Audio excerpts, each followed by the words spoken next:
A little song.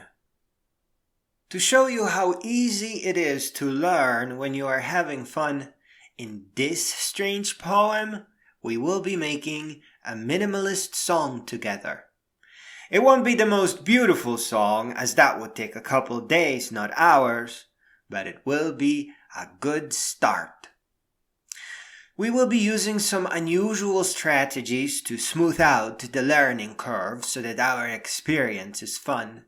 We will be using a special effects tool that has a sound generator feature. Each time we press a generator button, it will change a sound we are using to something else. The program that does this is really smart. It has categories of sounds that the generator is good at generating. Those categories are straight from old computer games, and they are pickup/coin, laser/shoot, explosion, power-up, hit/hurt, jump, and blip/select to make a beeping sound. To save our ears from beeps and blips, we are going to apply a Hall effect with some echo and blending of sounds to modernize the sound the synthesizer is making. Let us start with the drum kick. Dance songs usually have 130 beats per minute, so let us start with that, just in case the song will turn out nice. Because we are using a random sound generator, we can use lots of things to generate the drum kick sound. Laser/shoot, explosion, hit/hurt, and even jump. But there is a trick here. It is also the reason why pianists don't just use 1 or 2 fingers.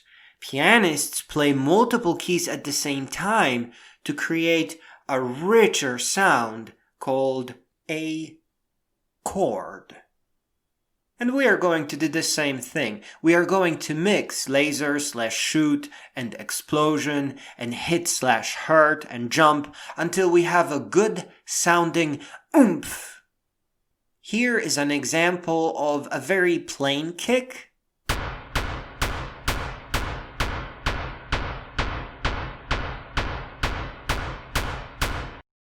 And here's a more sophisticated, layered kick.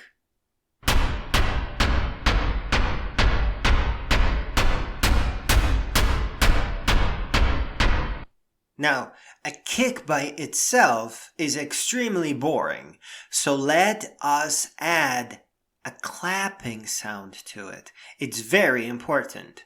A clapping sound is still a kind of a drum sound, but it is a little bit higher pitched, so it won't really blend with the boom of the drums. And to introduce complexity, we are only going to put it every other kick. And I will use the hit/hurt generator and still stack up a couple of them to get a chord and to make sure it is not as deeply sounding as the kick. Listen for a variation in the beat every other kick here.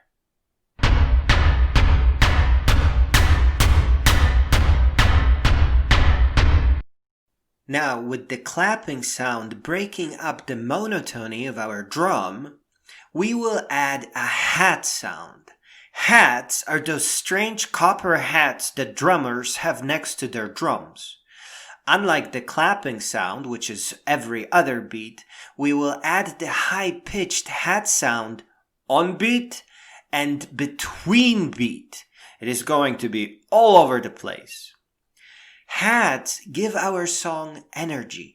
You can't dance to hats most of the time, but you can feel them in your body. Your feet may be returning to the ground, and you may need to blend that motion by speeding up your taps, or maybe you're doing the backwards T-step, which requires 2 taps for every beat, sometimes matching the hats even. The high-frequency sound that is most frequent throughout the song gives the song energy. Listen to this.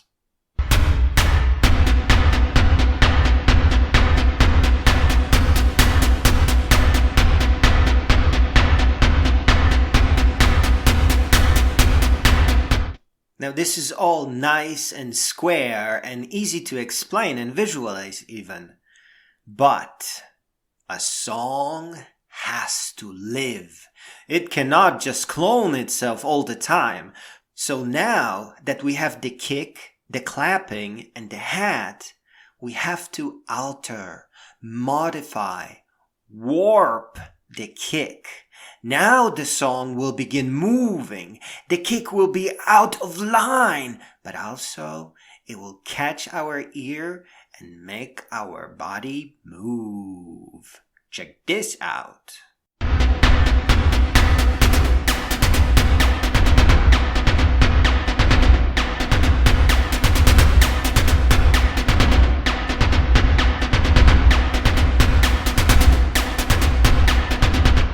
Now you can hear how the song is going wild and getting out of control. It's supposed to do that.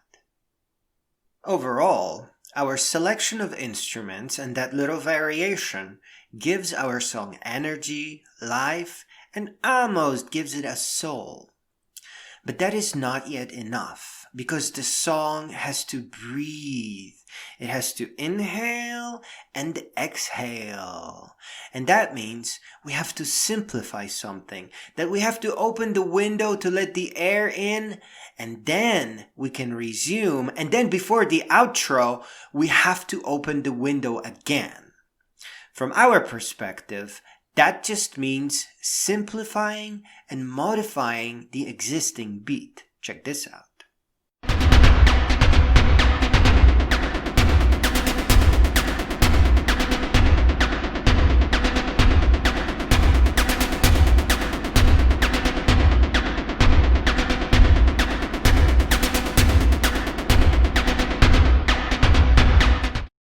So this is a very small and minimalist song, and in this situation, letting the air in meant removing some of the power of the drums and then speeding up the high frequency hat. Finally, a song needs a melody.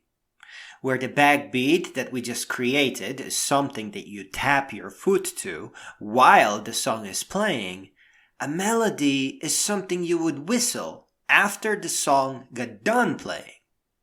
Let us call it the whistle rule, and that means the melody has to be short. And it also means that the instrument can't be a drum, though it would work. It has to be something that is long and winding, a sustained sound, like a whistle. Here's the little melody I came up with.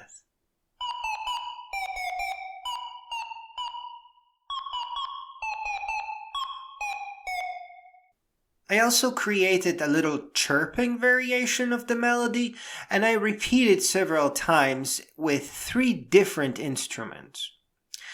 Here is the complete song. Enjoy.